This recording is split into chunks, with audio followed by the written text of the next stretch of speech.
Hello, Montenegro.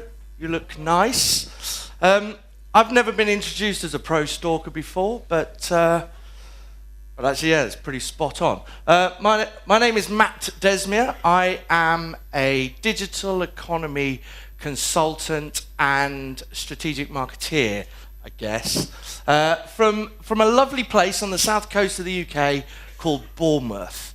It shares an awful lot in common with Montenegro. Beautiful climate, beautiful beach, and the population is roughly the same. It's about 500,000 people.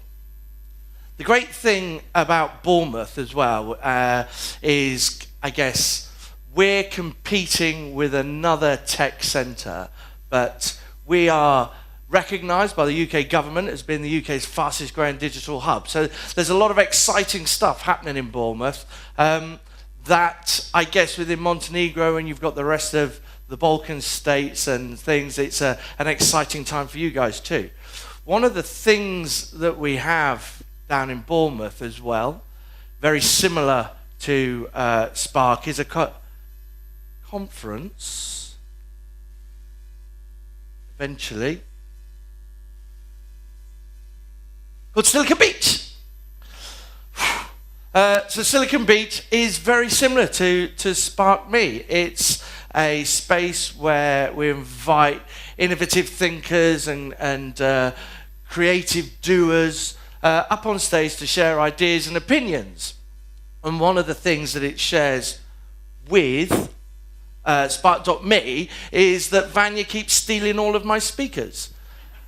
So I had Dave Burst first, back in 2015, I think he was here. I had him in 2012. Paul Papadimitriou, he was here 2016, I had him 2014. John Burkhart, who you're going to witness tomorrow. Yeah, I've had him a lot. I can't get rid of him. You're welcome to him. So the idea is that we have this conference and we invite speakers up on stage to talk about stuff. So the introduction was right. I started stalking Vanya and Spark.me, and we had this conversation about how can we link our two exciting nations together and bring our two conferences together. And it took me 3 years of hardcore stalking and relentless emails, but eventually Vanya relented. So here we are, Spark Me meets Silicon Beach. The underlying theme that's evolved from Silicon Beach is this idea that digital technology and innovation has provided tools for us to do things easier and better. Whether or not we actually do remains to be seen. So Tim Mulburn, the very first Silicon Beach. So Tim Mulburn is the founding partner of a digital studio called Made by Many, and he did a talk called Let's Kill Landfill Marketing. And his idea, or the thought that he posited, was that with all of these tools at our disposal, we were still just filling our inboxes with crap. That the App Store was just full of more and more wannabe apps that just added another feature, that just did the same thing but threw more crap at it. And that actually we had a responsibility to do things better. That then followed on eventually with John Wilshire. So John Wilshire is the ex-head of innovation for a media agency, and he now runs an organisation called Smithery. And his idea was that we need to take these innovations and we take digital technology and start making things people want rather than making people want things. That it was incumbent upon us as an agency community to work harder, not to just sell more shit to people, but to actually put things out there that people wanted, that it was incumbent upon us to do that. Fast forward another 2 years, and Pete Traynor, the founder and CEO of Nexus, strategic consultancy, has come up with don't do things better. It's about doing better things. And again, there is a responsibility on us as marketeers, as technologists, and as digital agencies to do better things, to use our powers for good. So the title for our talk is going to be, someone said Voltaire said it, but I'm fairly sure it was Spider-Man's dad, Ben Parker, that with great power comes great responsibility. And we're going to talk through, and I'm going to invite 3 amazing speakers, ex-Silicon Beach speakers, up on stage in a second, to talk about their views on this responsibility that we have. But to just let me put this into context. We had a generation, the baby boomers. This is the post-war generation. So they grew up in a time when they had very little, when they had to try much harder. They were rebuilding their nations and rebuilding their lives. The first mainframe computer was built in 46-ish. IBM launched it. So this was a generation that knew a world pre-computer. So they defined the computer age, but they had a series of frameworks that enabled them to think in a world where it was very linear. Computers weren't the be-all and end-all. So they invented all of the great technology that we're using. You then get eventually a generation X. So this is that generation that although I know I don't look it, I fall into. So this is a generation where I knew a time before computers. I knew a time pre-internet. I knew a time when I only had three TV channels. I knew a time when if I wanted to go on the internet, I couldn't make a phone call. I had to choose. Do I want to go online or do I want to talk to someone? So again, I had mechanisms to go out there and meet friends and talk with friends. I understood the world around me. It was moving at a slower pace, but I could see something coming on the horizon.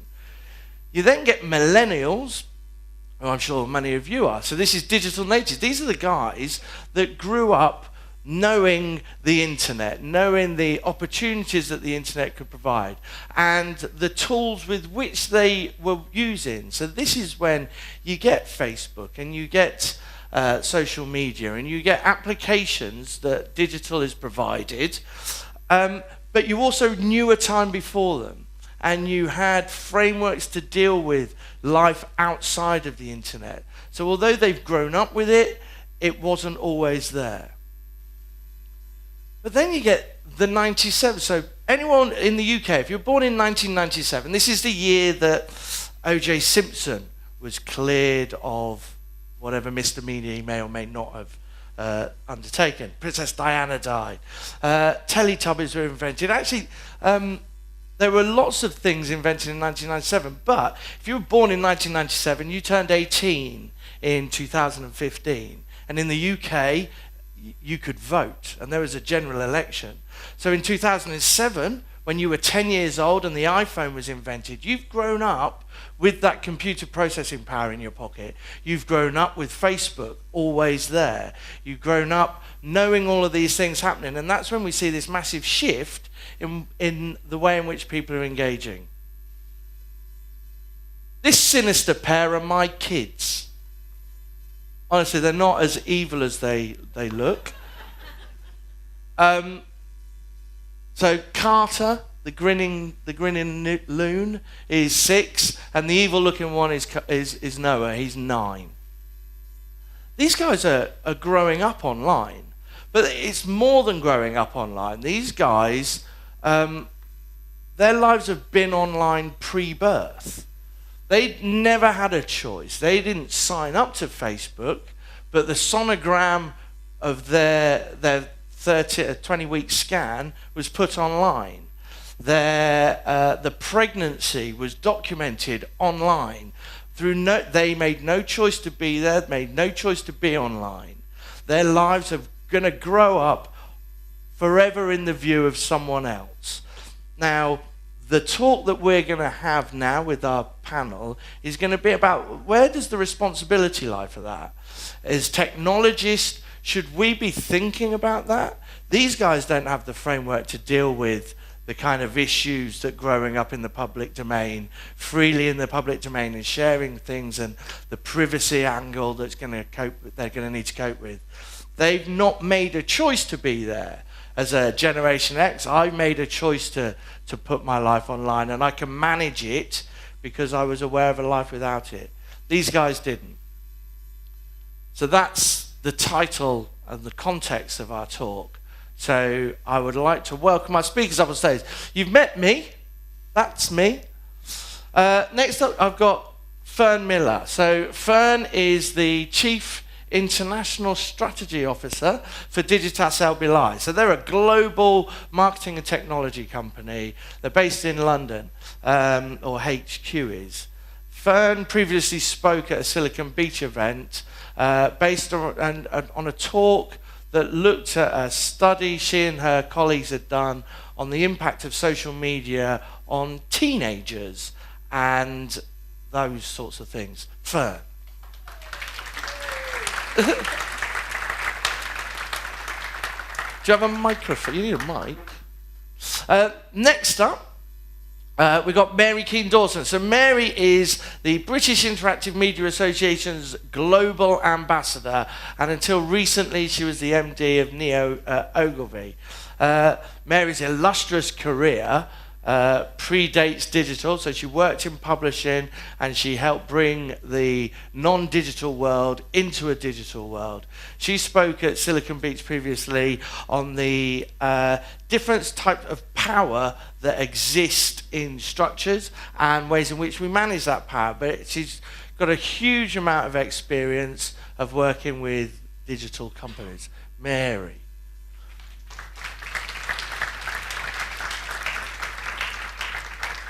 And then, last but by no means least, we've got Cate Murden. So Cate is the founder and CEO of a health and wellbeing company called Push Mind and Body. They go into large corporations and provide wellbeing programs kind of as an antidote to the technological onslaught that companies face.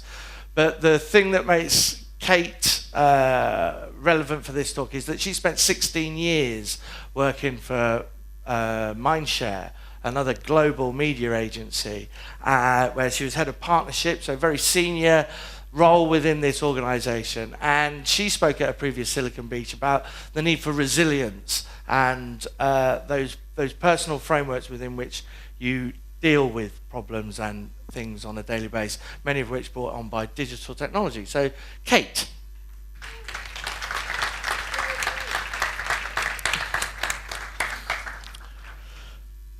Right, so there you go. That's your introduction. And as I promised, I'm going to start with you, Fern. So Fern, I briefly talked about this study that you did. Can you tell us a little bit more about what that was and some of the things that you found out? Sure. So we were working with a company called YouthNet. It's a social organisation, charity in the UK. And one of the things that YouthNet does, it provides a forum for young people to talk about controversial and difficult issues, drugs, porn, that sort of thing, in a private space amongst, in a safe space and in an anonymous space. But what was interesting for them was thinking about the context of that online forum and the fact that actually almost nothing else that they did was in a private, quiet online space. And so what we wanted to do was to take a cohort, so I think we took about 25 kids, broadly, aged between 16 and 19. And we, instead of, as a little bit like your last speaker, instead of asking them questions, what we did was observe what they were doing for about 6 weeks. So we had permission to log the data from their mobile usage, connect that with what they were saying and doing online in social networks and have access to that.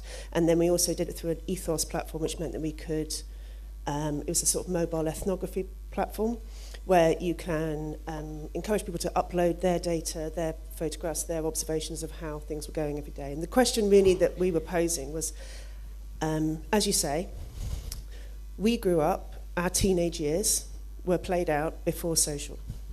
And for these guys, they've lived entirely in a social world, and how has that changed the experience of coming of age? And how does social create the sort of world that they live in, and has it made any difference to how they experience that world? And we got some quite extraordinary findings, which we talked about. But so what we did was we sort of built all of that sort of back body of work and gave it to YouthNet, and that's really, that's where we got to. So, but you said there was some quite interesting, harrowing findings. So there was...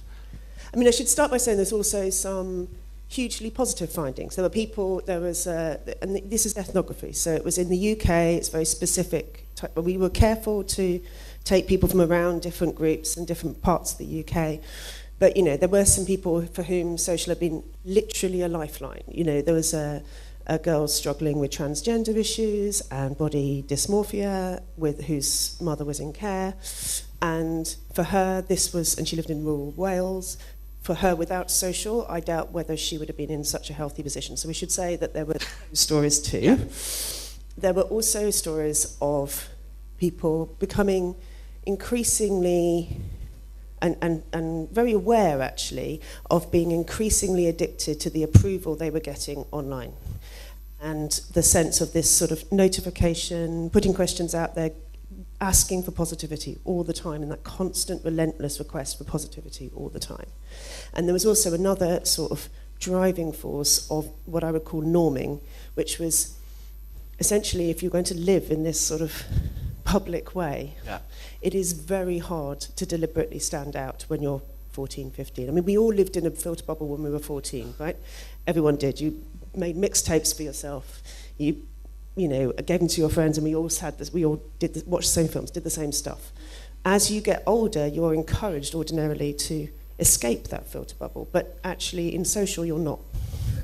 And so there was this sense that for some, those who had not made very strong-willed decisions to sort of counteract it, that the norming sort of began to constitute them and who they were and their identity, and that's where it all started to get a little uncomfortable. Okay, so I want to bring Cate in here. So obviously you work within a media industry and then you got out of it, and now you're going back into those companies, those large organisations, and are you finding that the kind of programs that you're running really are that antidote to those sorts of filter bubbles and pressures? Yeah, absolutely. Is that on? Just keep talking. Oh, it is on. Yeah, absolutely. And I think the point is that the world that we're living in now, people are there's diminishing resources. People are being asked to do more and more with ultimately less and less. And that world ain't going to go changing anytime soon. And I think the point is that what we need to do is have a new set of tools to be able to do that, to deal with whatever's coming up. And that's exactly what our programs actually do, basically provide people with a new set of tools to live within this new world. And I think one of the greatest things that we have to do, one of the biggest problems is that we kind of treat ourselves like the computers that we use, and we just keep going and going and going, but we're not that.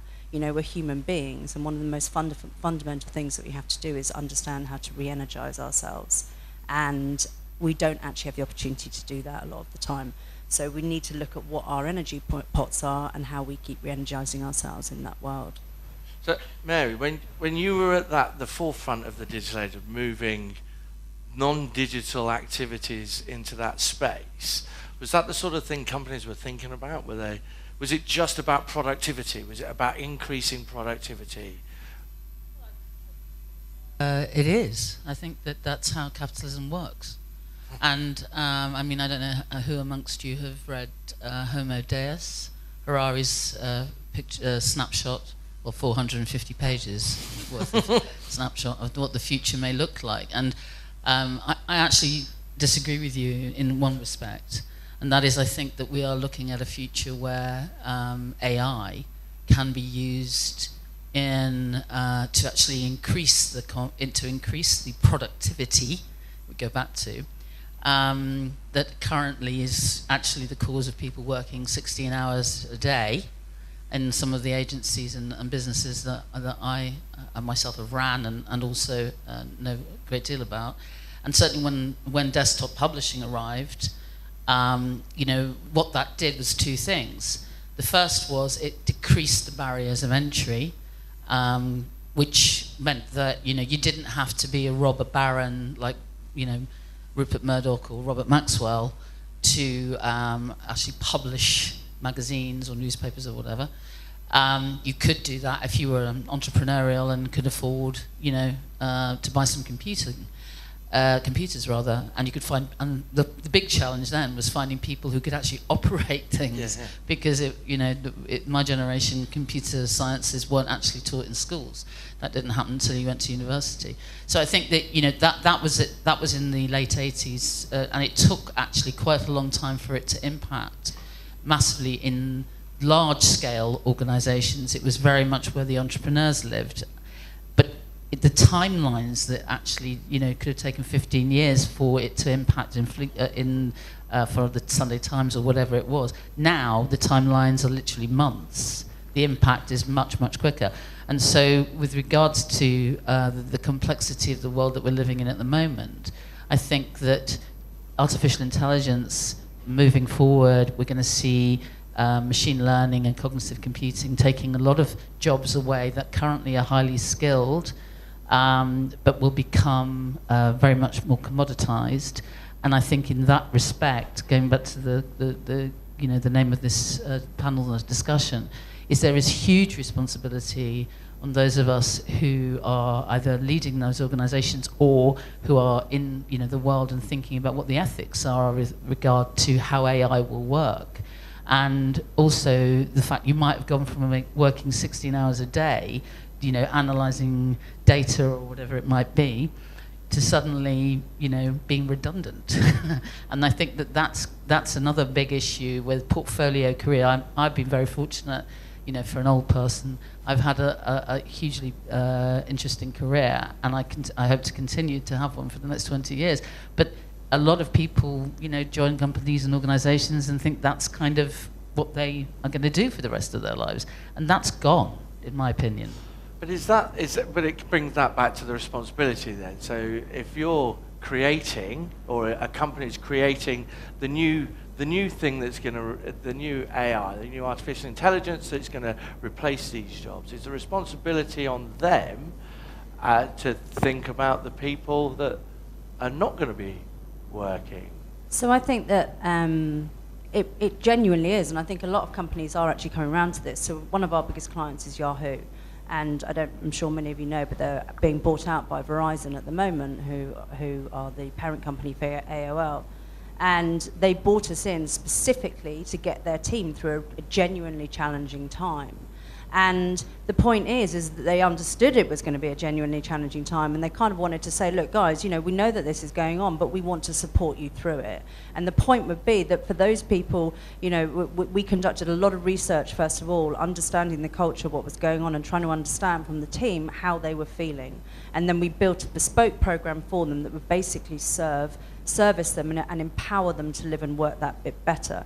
And quite clearly what came out of it was that a lot of the team needed the opportunity for confidential and non-judgmental planning, so they could think about exactly what they wanted to do. And on one side, therefore, you have people who will have to make plans for what will happen after they leave. And on the other side, you have people who then have to get back to work within a very strange atmosphere and have to immediately pick it up. So very clearly what we had to do was to be able to support them in what that planning looked like, and then provide them with the energy to keep going. And I suppose, that's a huge part of it. It's about helping people understand themselves that bit better. Because the point of the programs that we create, ultimately, all companies, and I hate to say this, but it's a truth, right? They want their people to be more productive. But we have to live by an ultimate truth that the best employees are those that are happy and healthy. And rather than saying, how do I get more out of someone, what you actually have to do is turn that on its head and say, how do I help someone become freed, inspired, and energized to bring the very best of themselves to work every day? And in order to do that, you have to get rid of all the stuff that they're dealing with around it, so that when they are there, They are genuinely there in that present moment, as Max started off with earlier. You know, what you don't want to have to be thinking about is the past or the present, past or the future. When you are there in that moment, that's what you're thinking about. And that's everything that our programs stand for. And I think companies are starting to wise up to it. But is that, you know, because the age of the people that are working in those companies, and this comes back to the study that Fern was doing, is they existed in a pre-social world. So they understand that their movement through things. Is it, you know, these young people and what they're using social for? So it's fascinating that you said there was this young transgender that used social. I think there was one of the things that really struck me in some of the conversations we had with people is this sense of permanence to the things that they were sharing online. So there's a requirement to share online. Imagine, it's a bit like living with that. Which I've got I that going in the can't corner stop of my eye looking the at. whole time. The constant commentary. So they had a requirement to post frequently, but for all of those posts to also represent them in the future. So they were saying, you know, my employer may one day see this. Yeah. My future husband will look at this one day.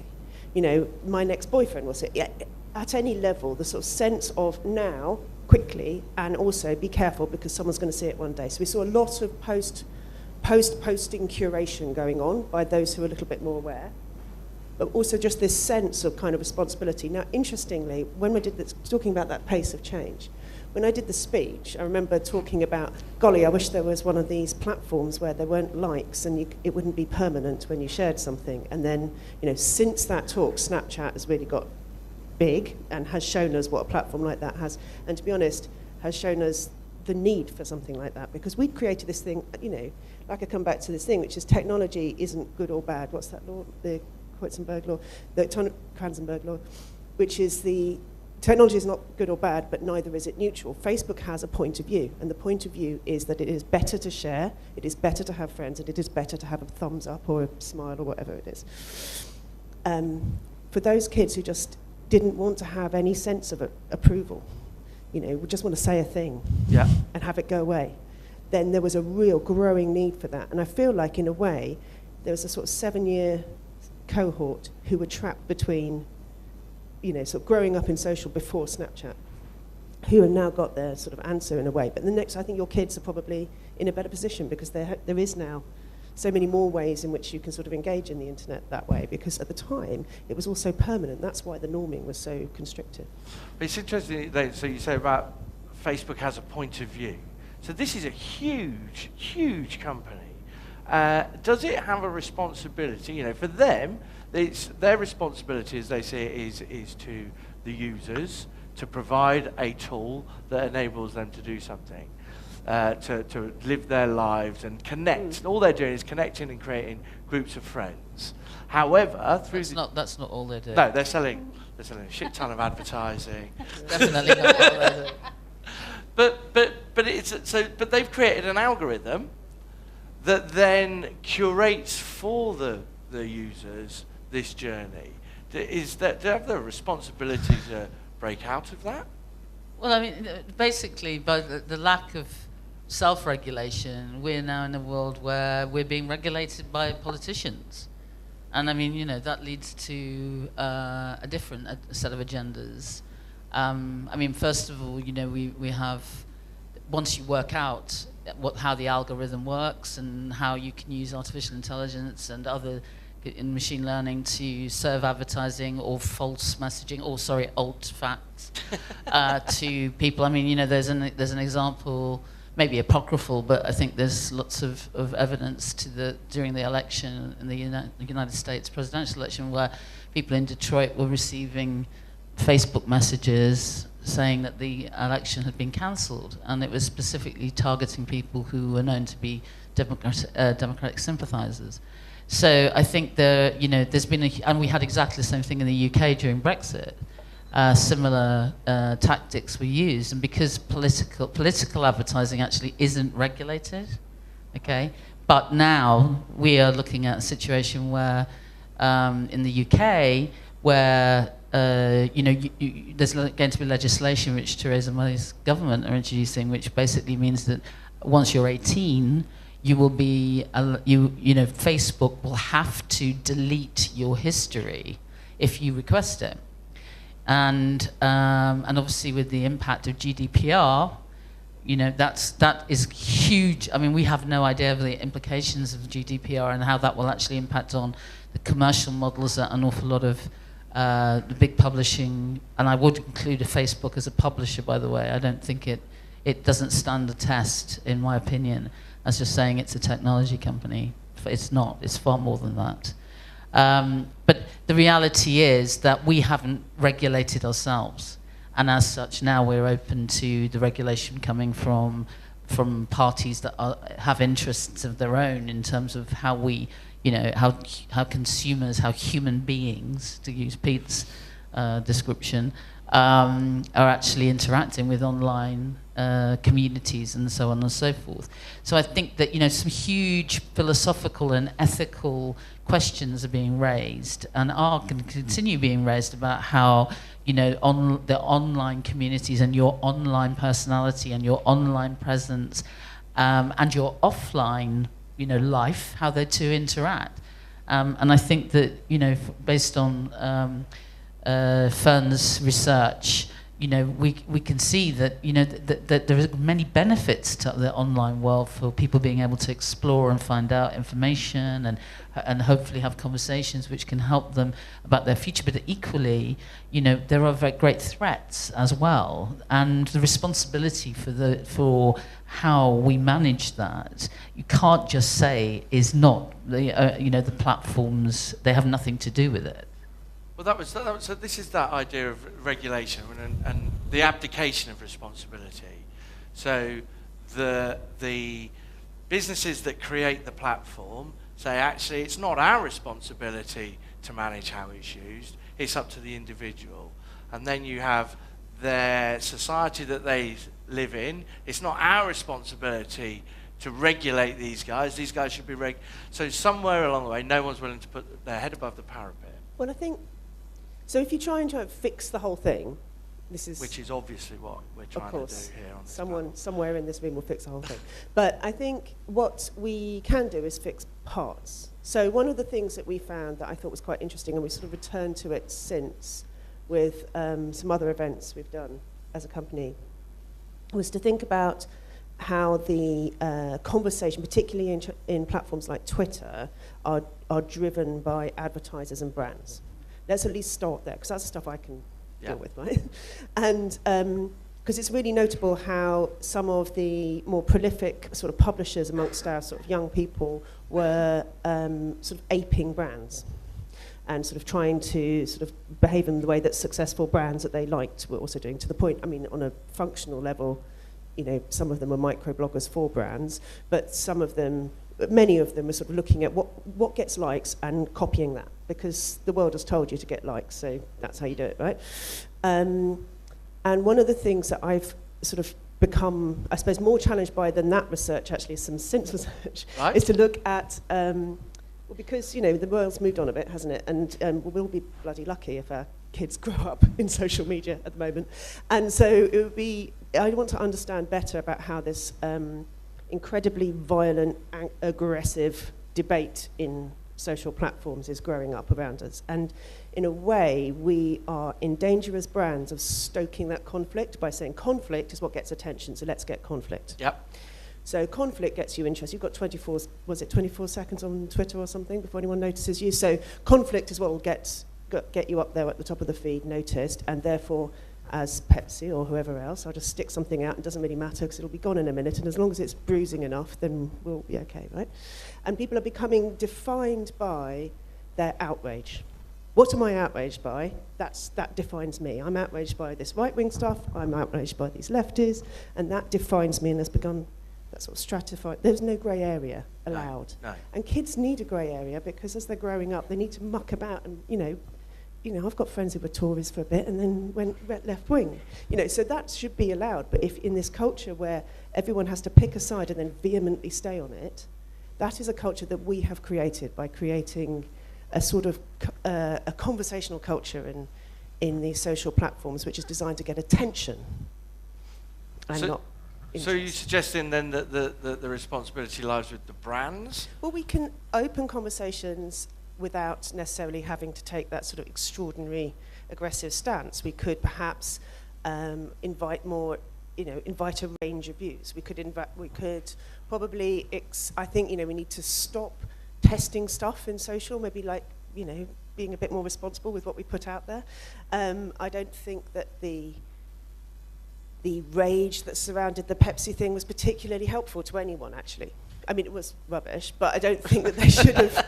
The rage that ensued just set up an unnecessary battle that was just, yet another one of these infuriating sort of who's with who online. I think brands have operated in that way. Perhaps brands could operate in a more enlightened way, I guess. I mean, but a lot of that is also due to the fact that television doesn't work in the way that it used to. I mean, advertising has radically changed, and I mean, I think that the consumer has much more say now in defining the value, actually interpreting and deciding what the values of a brand or an advertiser actually are, and they won't be just going with what the banner says or what the the YouTube channel says.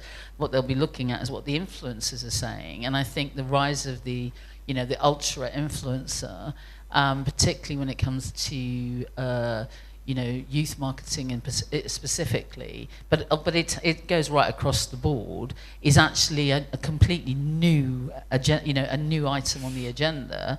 And also, if you actually analyse the reach and the impact that influencers have in terms of sales, they spike sales in a way that television just doesn't anymore, particularly when it comes to youth, because obviously, teenagers aren't consuming television in the way that they used to. However, the people planning and buying television ads are still consuming, the way that they buy TV ads in the same way. So, and there isn't like a kind of, a rule book about how influencers work as well. You can buy into Kim Kardashian for her to give you a plug, a product placement piece for maybe $1 million in one tweet. Or and at the other end of the scale, you've got, people like Dodie in the UK who will actually create like a 5-minute, mini videos singing songs and, which she's composed herself, all about Chupa Chups. And she costs like, £1,000. And then you've got all flavours in between. So, it's a really interesting dynamic, because this is like the new commercial relationship between the fans who love the influencer, the appropriateness of the brand with regard to the audience and the influencer's ethic and the influencer's personality. And also, there's not really actually very good kind of understanding of what's happening with regard to the way that works, because there isn't a body. We don't have a long history of research, for example, about how that and it's I think that the engagement levels between how consumers actually find out about brands now and how it used to be is very, very different. And brands do have to take much more responsibility for how they actually sell stuff. I think some of them are a bit scared of the influencers, if I'm honest.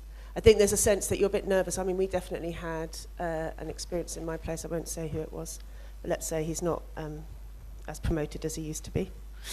And the only rule was you can't tell them what to do. You can't tell them what to say, how to say it, in what, you can't do anything. You just give them the product and they will make a film about it, for which you have to just take it where you can. Now, actually, the way that he then presented it was totally not okay. But we were absolutely not allowed to have anything. And there's a bit of a nervousness, like, they're a bit cool and we're a bit old and we shouldn't be getting in the way. And actually denying responsibility because we didn't want to be seen as interfering in this kind of youth culture, which we have nothing to do with. So is that, so those brands having that purpose is kind of how you're going to manage that sort of thing, I guess, to a certain degree. Because if there's a truthfulness and honesty about what they're doing, yes, we know they want to sell stuff, and they want to sell more of it, but actually if they understand that the audience that they're really speaking to are these, I don't want to say 97ers, the young people who have a different outlook on the way of the world because they know that it exists 100% in full public view of everybody. So the brands have now got to be a little bit more honest about what they're doing. But I think that comes down to, the problem is if they're not being honest, then actually the people that receive it don't necessarily know how honest that they can be as well. And I think one of the greatest problems that we come up against, and of course within workplaces as well, is that people just don't necessarily have the capacity to be genuinely authentic anymore. And brands have to be authentic, and along with authenticity comes vulnerability. And of all of us, are we actually all as vulnerable as we can be? Because that vulnerability is where connections are genuinely made. I don't know if anyone's seen that work done by Brené Brown. And it looked at how connections are born out of people's vulnerability with each other. And in doing that, that is where pure happiness comes from, true happiness comes from. But if a brand is constantly delivering a PR message, then the receiver of that feels that they have to do the same, and we lose that capacity for honesty and vulnerability, and that's dangerous. It really is. Well, I think that is dangerous, but I think that, going back to Fern's point, a lot of brands are being scared off by these kind of, especially when you have examples like the Pepsi ad, and most recently in the UK there was a scandal about a McDonald's ad, like a fillet of fish would make it all okay if your father died, which was, I think, a step too far, amongst many. However, what I have seen, and I've been involved in quite a lot of recently, is that clients are getting far more involved in technology and investing in tech, and basically working with startups to actually innovate around their brands so that they can engage with consumers and human beings in in new and interesting ways, and try and build sort of longevity into the relationship and take them on the journey, because they want to have customers for life. And I mean, I ran the Nestle business worldwide, and that was a massive learning curve for me, because there were a number of brands within the Nestle portfolio which were absolutely hungry for how can we actually become part of the consumer's life. And I was interested in all of the presentations this morning have been fascinating, but particularly the last one where we were talking about know your customer and actually understand what they need and what they want. Actually, brands are themselves thinking like that. Yeah. They're having to work with innovators to actually identify what are the channels of the future. And it's not just an app we're talking about here.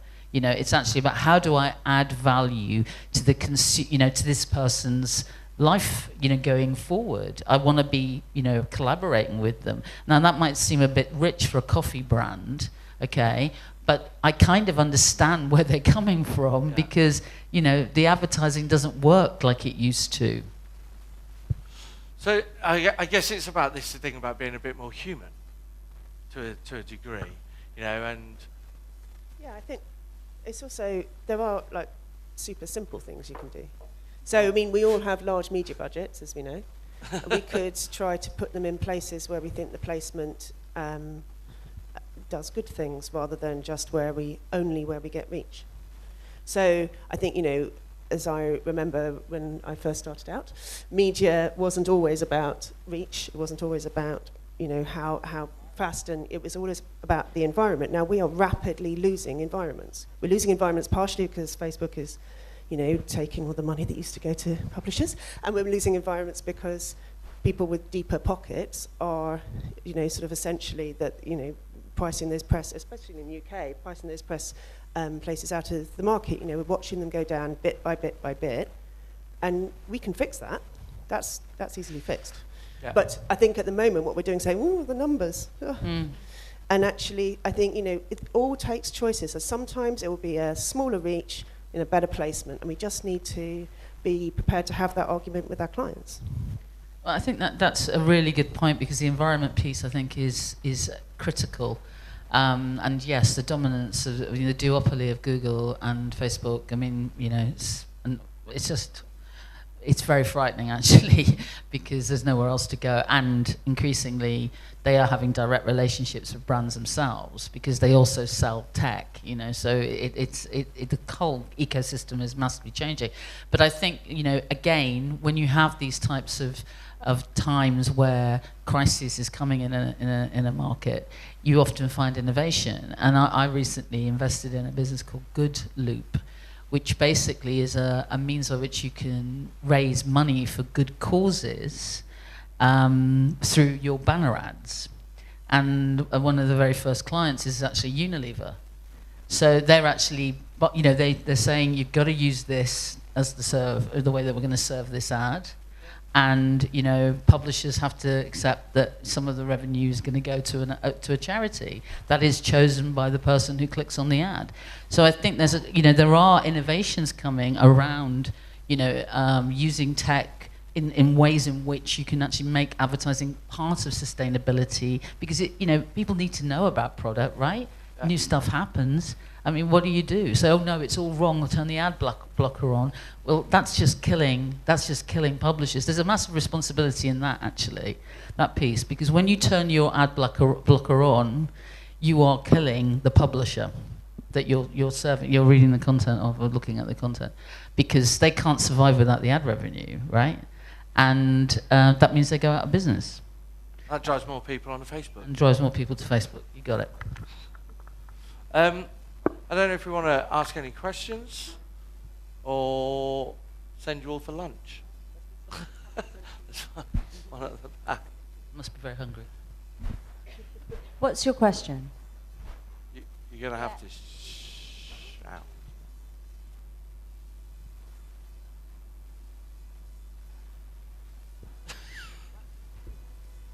Hi. Hello. So a lot of brands are using some social movements today as their advertising strategy, like we've seen Dove doing the Real Beauty campaign, and Always, and now even Axe is doing an ad that's fighting against toxic masculinity, even though they were the ones who had, like 2 ads ago, they were the ones who were promoting the toxic masculinity.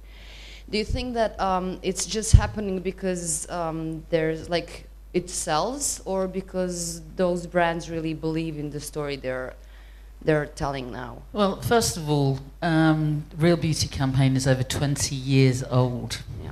Right, so that's a big point. I'm not going to try and defend Unilever, by the way. I'm just making the point. If it makes good sense commercially to do good things, then a brand's going to do it. Yeah. If it makes good sense for a brand to do bad things, like, you know, have their garments made in a sweatshop in Bangladesh, they will do bad things. I think that, you know, there is no black and white in this. And I think as consumers, we need to accept, if we want to change the way that brands work, we have to be mavericks, not rebels. We have to actually take it forward and kind of accept that they've made some mistakes along the way, but we're going to forgive you if you kind of change that. And I think that's the thing that's the fear that most brands have, is if they put, you know, something out there that is about good, for example, trying to do good things or whatever, that there might be a backlash, and that will all of that will be, you know, sprayed with the bad things that they've done historically.